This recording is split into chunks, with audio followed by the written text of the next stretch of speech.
स्वदेश तथा विदेशमा रहे बसेका प्यारा नेपाली दाजुभाइ तथा दिदीबहिनीहरू, नेपाल राष्ट्रका निर्माता, नेपाली समाजका समन्वयकर्ता एवं एकताको धरोहर श्री 5 बडा महाराजा धीराज पृथ्वी नारायण शाह आम नेपालीका निम्ति श्रद्धा तथा सदा स्मृतिका व्यक्तित्व भइबक्सिन्छ। मौसुफको 304औं जन्म जयन्ती तथा राष्ट्रिय एकता दिवसका उपलक्ष्यमा हामी उहाँलाई नमन गर्दै श्रद्धा सुमन अर्पण गर्दछौँ। जस्तोसुकै शक्तिसँग पनि सङ्घर्ष गरेर राष्ट्र एकीकरणमा सबै जात, सबै धर्म र सबै क्षेत्रका नेपालीको सक्रिय, सबल र सफल नेतृत्व गरेको शाहवंशीय राज संस्थाको इतिहास सबैका सामु छर्लङ्ग छ।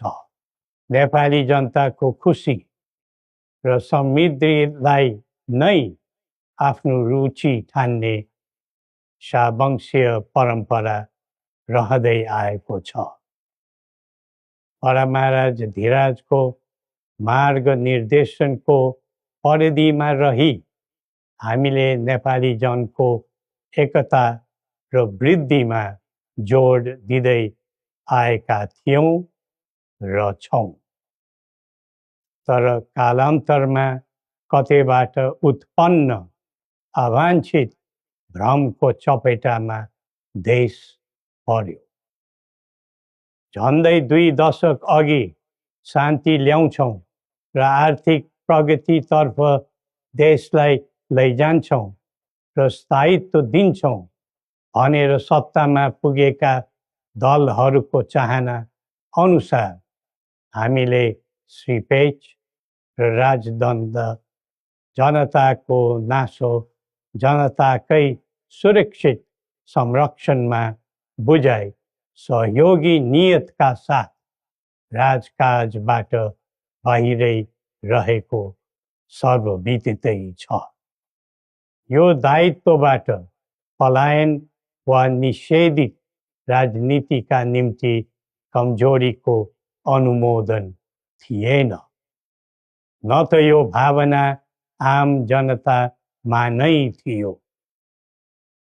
नारायणहिटी राजदरबारबाट हामी बाहिरिएको करिब 2 दशक बित्दा पनि देशले सामना गरिरहनु परेको सङ्कटले हामीलाई चिन्तित तुल्याएको छ।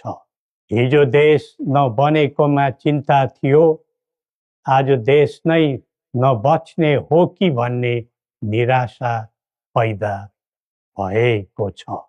बडा महाराज धीराजबाट 22 वर्षको युवा अवस्थामै सुरु गरिबक्सेको एकीकरणको सफलता पछि आधुनिक नेपाललाई 4 वर्ण 36 जातको साझा फुलबारीको रूपमा चित्रण गरिबक्सेको थियो। यो मुलुक राजाको मात्र होइन, जनता र राजाको समान स्वामित्वको देश हो भन्ने सन्देश पनि दिइबक्सेको थियो। भाषण अनि जादु वा चमत्कारले यो देश बनेको होइन र बन्दैन पनि। सबै जात, धर्म र क्षेत्रका नेपालीको साझा प्रतिनिधिका रूपमा काम गरेको राज संस्था जनताले सुम्पेको जिम्मेवारीबाट विमुख हुनै सक्दैन।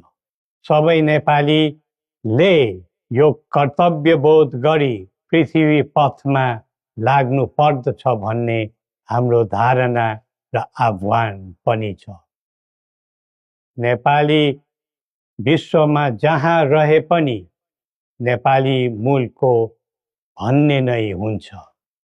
त्यसैले राष्ट्रको प्रतिष्ठासँग नेपालीको प्रतिष्ठा पनि सँगै जोडिएको हुन्छ। मुलुक स्थायी वा अस्थायी रूपले छोड्दैमा देशसँगको सम्बन्ध तोडिन सक्दैन। देशबाट जनशक्ति पलायन हुँदै जानुले देशको भविष्यबारे निराशाको सङ्केत दिइरहेको थियो। अब पुँजी र पुँजीपतिहरू तथा कर्मवीर उद्यमीहरूको समेत पलायन हुनु थालेको छ। यो क्रमलाई तत्काल निरुत्साहित र नियन्त्रण गर्न सकिएन भने मुलुक असफलताको सङ्घारमा पुग्न सक्ने सम्भावनालाई लिएर हामी आहत भएका छौँ। बरामारा धिराजबाट स्वदेशको पुँजी पलायनमा रोक लगाउनु पर्ने पक्षलाई महत्त्वका साथ जोड दिबक्सी जनता सक्षम र बलिया भए मात्र देश बलियो हुन्छ भनी दिव्य उपदेशमा उल्लेख गरिबक्सेको छ। जब जब युवा पुस्ताको भावना, चाहना र आवश्यकताको सम्बोधन गरिँदैन तब तब असन्तोष पैदा हुन्छ, जसले विद्रोहको रूप पनि लिन सक्छ भन्ने सत्य नेतृत्वले हृदयङ्गम गर्नै पर्दछ। नेतृत्वले पटक पटक युवालाई प्रयोग मात्र गर्ने तर उनीहरूको आवश्यकता बुझेर काम नगर्ने प्रवृत्तिले युवामा असन्तोष जन्मेर देशमा जनधनको हानि भयो।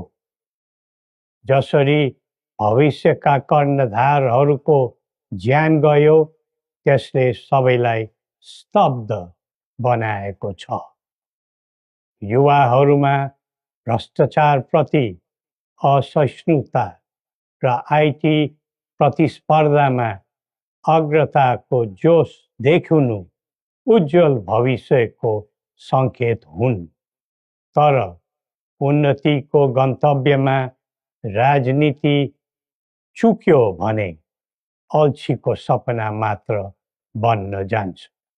स्वचालित व्यक्तिले राष्ट्रको हित खोज्दै जान्छ, परिचालित व्यक्तिले अर्काको मित खोज्दै हिँड्छ।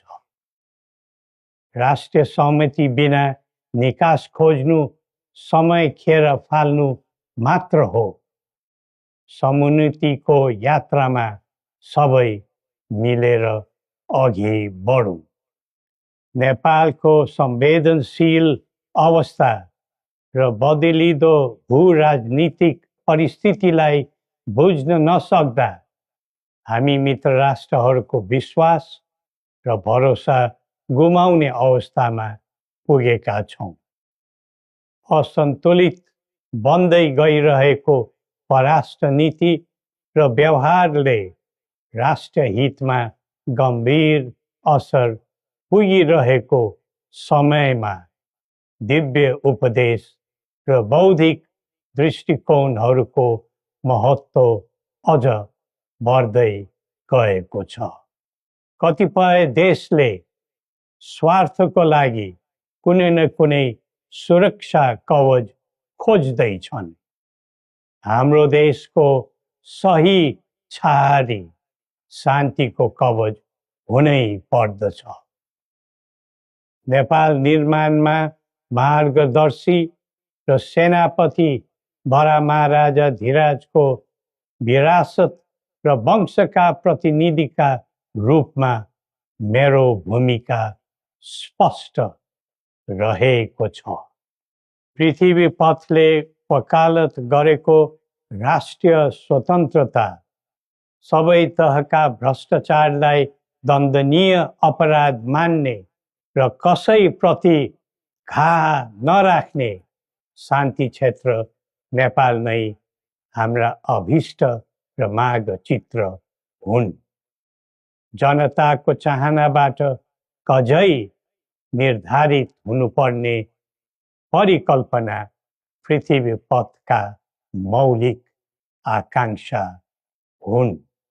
अन्तमा जनता र राजाले एकीकरण गरेर निर्माण गरेको नेपाल राष्ट्रको समग्र हितलाई आत्मसात गर्दै सबल राष्ट्र बनाउने महान कार्यमा सबैलाई जुटौँ र नेपाललाई फेरि उठाउँ।